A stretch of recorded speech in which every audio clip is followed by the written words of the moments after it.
Hey everybody, welcome back to the channel. On this episode, I'm going to be putting a clutch, pressure plate, and a flywheel in a 2006 Toyota Tacoma. So if you guys want to know the easiest way to do it or want to know how to do it, got any questions about it, I'm going to show you guys the fastest, easiest way to get this thing out and get it put back together. So I'm going to dive right into it and show you guys how it's done. Okay, so to install the clutch and clutch disc in this Toyota pickup, first thing to do is get the shift tower off. Maggie's gonna help. Start by taking the knob off. This centerpiece just pops out with clips. And then we have to take this piece of the center console out. Just gotta remember how to do that first. Okay, so there's these Phillips screws, there's 4 of them, and then you got to pop this cover off on the bottom of your glove box here, and there's 2 10mm screws you got to take out there, and then this whole thing splits right here. This slides off the back, and then this whole piece slides out, just like this. That slides back there.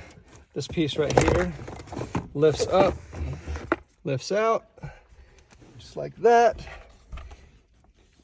Leaves you with a shift lever and dust boot. Now there's a couple more screws and some push pins. Just got to pull those out. Boot just slides off. And then there is 4 more bolts that take out the shift tower. Pop those 4 bolts out and this just slides right out. And then you're ready to move the bottom of the vehicle. Okay, so we're gonna start underneath now, and the first thing I like to do is pull out the rear drive shaft and pull out the front drive shaft. It's 14mm nuts and bolts for everything on these drive shafts. Are a pain in the ass. Not one of my favorite drive shafts to take out, but that's how it is. And then you got to do the carrier bearing as well, also 14mm. Now that the rear drive shaft and the front drive shaft is out, next step is going to start by undoing this exhaust because it's got to get out of the way. I'm going to drop this transmission and transfer case as a married unit, so there's no need to take the transfer case off here. You can leave it all together, and you can do that if you're just doing a clutch and a flywheel. There's really no need to separate the transfer case. So we're going to start by undoing the mid pipe from the Y pipe right here, and then also going to undo the nuts from the head pipe studs here. Best to spray those with some type of penetrating oil before you loosen them. It always helps. And then undo the connectors from the O2 sensor harnesses as well. And then don't forget about your hangers. Okay, so the exhaust has dropped down a little bit, but it's still hung up on our cross member. So the next step is going to be get rid of the bolts for the cross member. What I do is I take the nuts off, cross member bolts here, and I take 1 bolt out. I leave 1 on each side in place until I'm ready to jack this up, because otherwise if you take these out all the way, this whole thing's coming crashing down. So you either leave both the bolts in for now, or I just leave 1 in on each side, whatever you feel is preferable to yourself. But at least take the nuts off the back of those, and then 4 bolts right here that attached to the rear mount. Those are gonna come out, and as well as this little hoop thing, which I really don't know why this is designed in here, because it's not a drive shaft hoop. It's wrapped around the exhaust. So anyway, regardless of what this purpose is for, it's in our way. It's got to come out. There's a bolt here on the frame.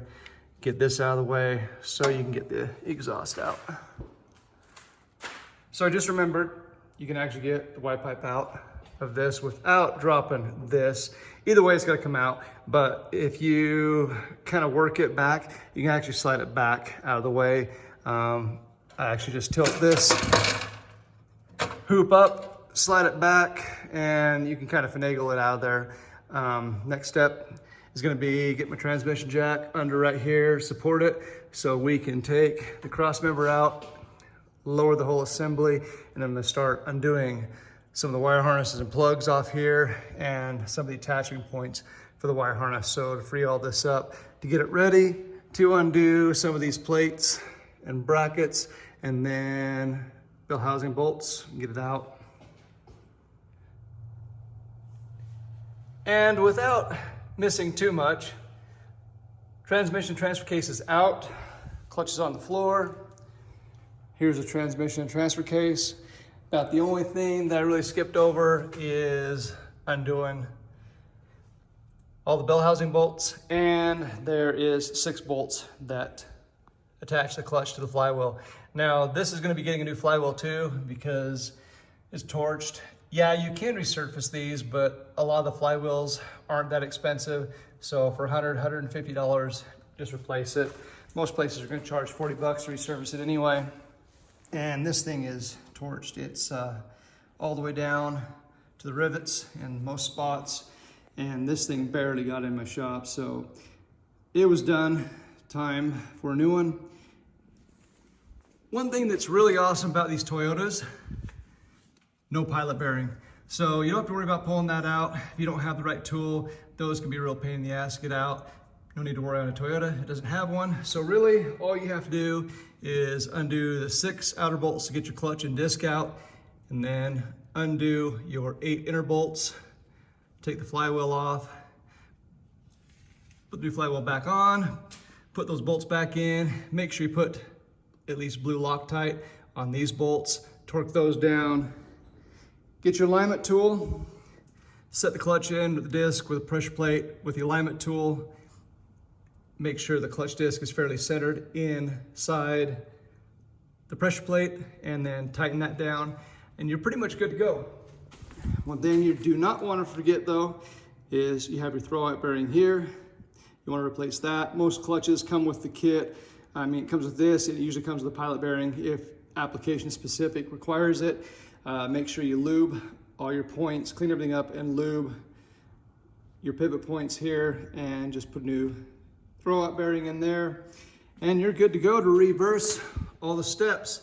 This job book time is somewhere around 5 hours. It's not really a big deal to do these. One more thing that I will say on this is I always like to replace the exhaust gaskets. That's a good thing to make a note on. You got this one back here that's different, and these two are the same. So for $15, it's always good to replace those while you're there so you don't have any exhaust leaks. But other than that, I think I've gone over just about everything. As you can see, I just tucked the wire harnesses, vacuum lines, and the clutch slave cylinder out of the way. Makes it easy to pull that transmission transfer case out. And now I'm just gonna go ahead and replace this flywheel and reverse all my steps. Get this back in, up in there, and this thing will be back driving on the road. One last thing we'll mention is this needs to have some sort of a sealant on here. You can use silicone. Silicone is fine. It just makes it kind of harder to take apart in the future. The best thing to use is an anaerobic type sealant, and that's that kind of red jelly looking stuff that never hardens. That's the best to use on these super smooth surfaces that don't see really a lot of pressure or a lot of oil. So I like to use that on those type of surfaces. Just make sure it's nice and clean before you use it. And that's about it, guys. Another vehicle on the road, and I mean, no big surprises here. Just kind of a basic clutch job. Most likely this was due to riding the clutch pedal, because this clutch in this vehicle isn't that old. It's only about 4 years old, if I remember right. So it might be just a little bit more driver error than parts wearing out, but you never know. I mean, maybe they're drag racing it. So it is what it is. Driver will be happy, hopefully, and truck will be back on the road. Well, there you have it. There's how you take a clutch, pressure plate, and flywheel out of a 2006 Toyota Tacoma. I am sure it's the same process for years, very similar to that. I'd like to say that things went smoothly for me as well, but after I got the clutch in, things went south really quickly. First time I stepped on the clutch, the slave cylinder blew out, and then I couldn't get it to pump up, so I had to replace the clutch master cylinder as well. Usually all you have to do is put a clutch in, but this thing has had a few better days. Didn't record the other stuff because I was getting pissed and frustrated, and you know, I'd hate for you guys to see me aggravated. So just showed you how to do the clutch. Well, if you guys enjoyed the video, I sure would appreciate it if you guys subscribe. If you don't like the video, maybe better luck next time.